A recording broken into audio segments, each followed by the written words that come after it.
وعلیکم السلام۔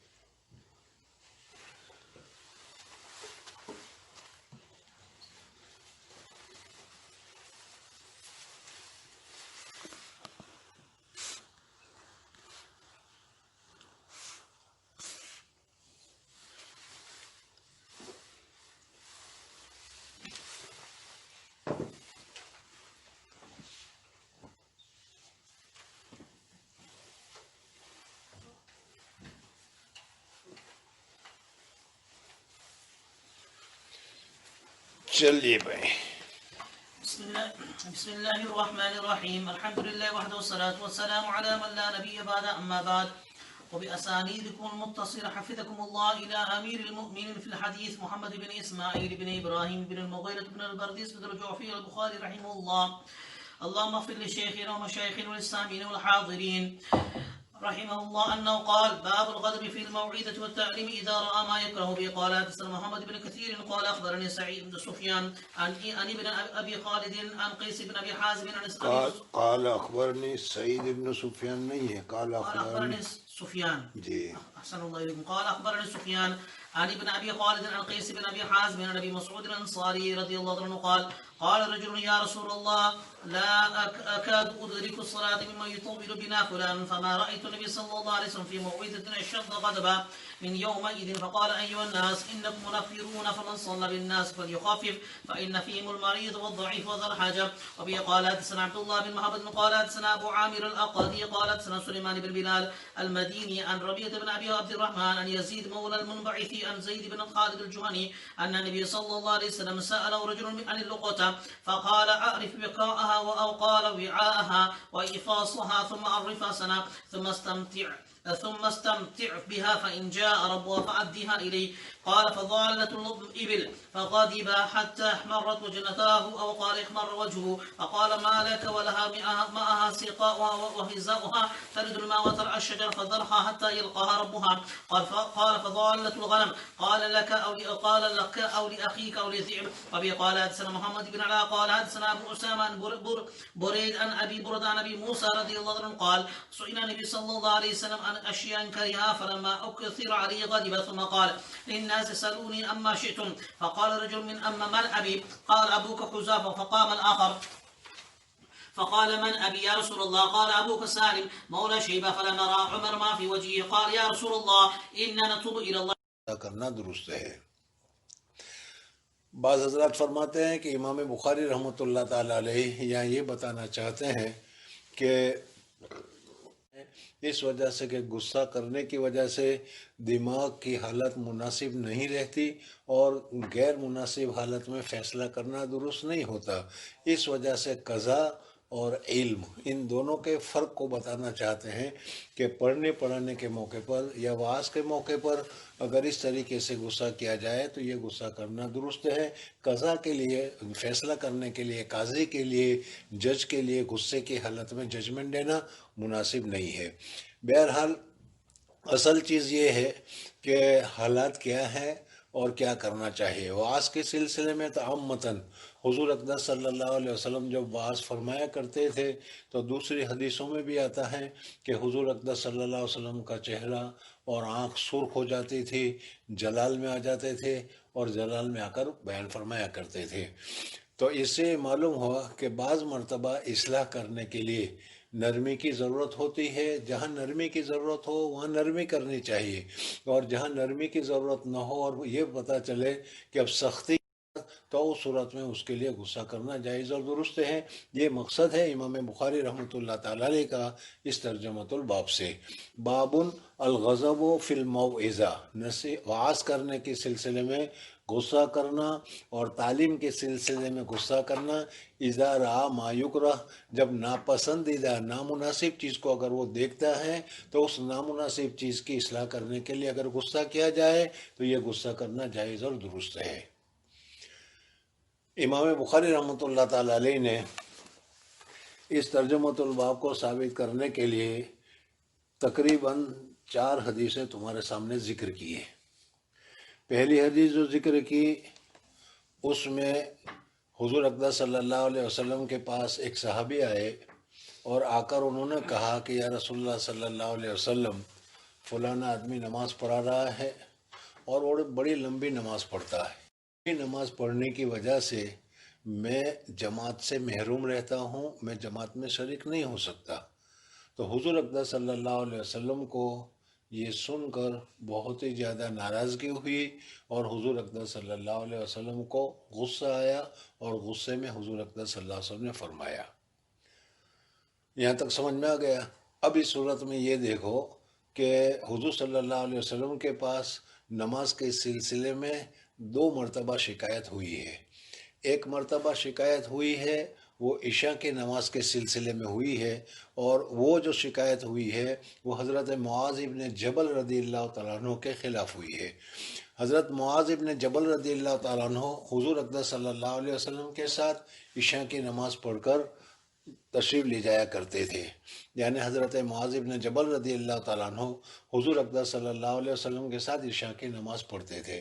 اور آپ حضرات کو معلوم ہے کہ ہم لوگ تو عشاء کی نماز کا وقت ہوا فوراً بگننگ وقت میں نماز پڑھ کر فارغ ہو جاتے ہیں، حالانکہ عشاء کی نماز کو ثلث اللیل تک مؤخر کرنا ہی افضل ہے، اور حضور اقدس صلی اللہ علیہ وسلم عشاء کی نماز کو ثلث اللیل تک مؤخر کر کے پڑھتے تھے، یعنی موجودہ زمانے کے اعتبار سے، موجودہ حالات کے اعتبار سے تقریباً 9، 9:30، 10 بجے عشاء کی نماز حضور اقدس صلی اللہ علیہ وسلم پڑھا کرتے تھے، اور حضور صلی اللہ علیہ وسلم کی عشاء کی نماز بھی لمبی ہوتی تھی۔